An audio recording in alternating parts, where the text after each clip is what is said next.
আরেকটা বিষয়ে প্রতিমন্ত্রী বলছেন অলরেডি, আমি আর একটু সাপ্লিমেন্ট করতে চাচ্ছি। সেটা হচ্ছে data, statistics, information and facts. Without data any information is nothing but opinion. আমরা কিন্তু অনেক সময় আপনার অ্যাজামশন অ্যান্ড ইনফরমেশনের মধ্যে পার্থক্যটা বুঝি না। অ্যাজামশন মানেই কিন্তু ইনফরমেশন না, এবং ইনফরমেশন মানেই কিন্তু ফ্যাক্টস না।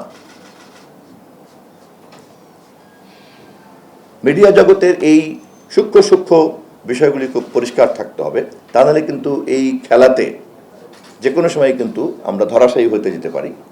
আবার আমি অতিরিক্ত ডাটা ম্যানিপুলেট করতে গিয়ে দেখা যায় যে নানান রকম কিন্তু সমস্যা হয়ে যেতে পারে। ফলে যেমন আমি একটা উদাহরণ দিয়ে বোঝাচ্ছি আপনাদেরকে, নিশ্চয়ই আপনারা জানেন, তারপরে আমি কথার সুবিধার্থে আবারও তুলছি। আমাদের দেশে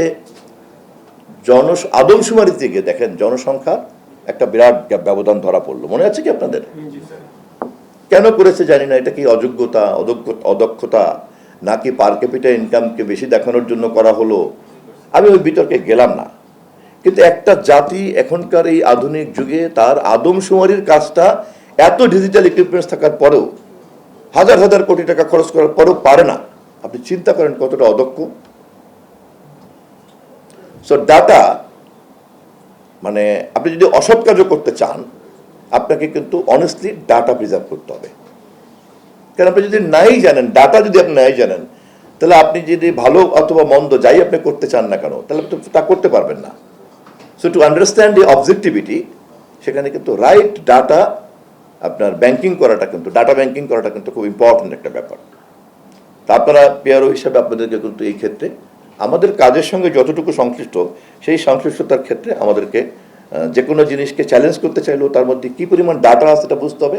আমি যদি যে কোনো জিনিসকে পারসেপশন ব্যাটেলের মধ্যে ডিজিটাল প্ল্যাটফর্মে আমি যদি ছড়াতে চাই বা প্রচার করতে চাই, তাহলে সেখানে আমার জানতে হবে যে এটা কি ডেটাবেস কিনা, ডেটা সাপোর্টেড কিনা, এবং এটার উপরই ভর করেই আমি যদি তখন স্ট্যাটিস্টিক্সটা দাঁড় করলে দেন আমি একটা কিন্তু কম্প্যাক্ট ইনফরমেশন তৈরি করতে পারবো, যে রিলায়েবল ইনফরমেশন, এবং পিপল তখন রিলাই করতে শুরু করবে যখন সে দেখবে যে ইনফরমেশনের সঙ্গে ফ্যাক্টসের অনেক মিল আছে।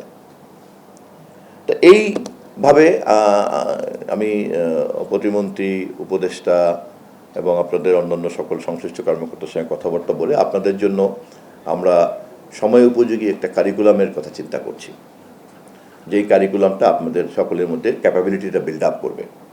আপনারা অবশ্যই ক্যাপাবেল, বাট এটাকে আরও সময় উপযোগী করার জন্য যে নলেজগুলি খুব দ্রুত আপনার সামনে প্যাকেজ আকারে আসা দরকার, এটা দেওয়ার জন্য একটা চিন্তা আমাদের আছে। খুব যত দ্রুত সম্ভব এটা করব, এবং সেই ক্ষেত্রে যেহেতু আমাদের প্রচলিত স্ট্রাকচারের মধ্যে এই নলেজগুলি নাই, তাহলে আমাদেরকে এই নলেজটা আউটসোর্সিং করতে হবে, এবং তখনই আউটসোর্সিং নলেজটা যদি আপনাদের এই জনবলকে আমরা যদি ট্যাগ করে দিতে পারি, তখনই কিন্তু আপনাদের প্রত্যেকের দক্ষতা এবং ক্রিয়েটিভিটি তখন বেড়ে যাবে।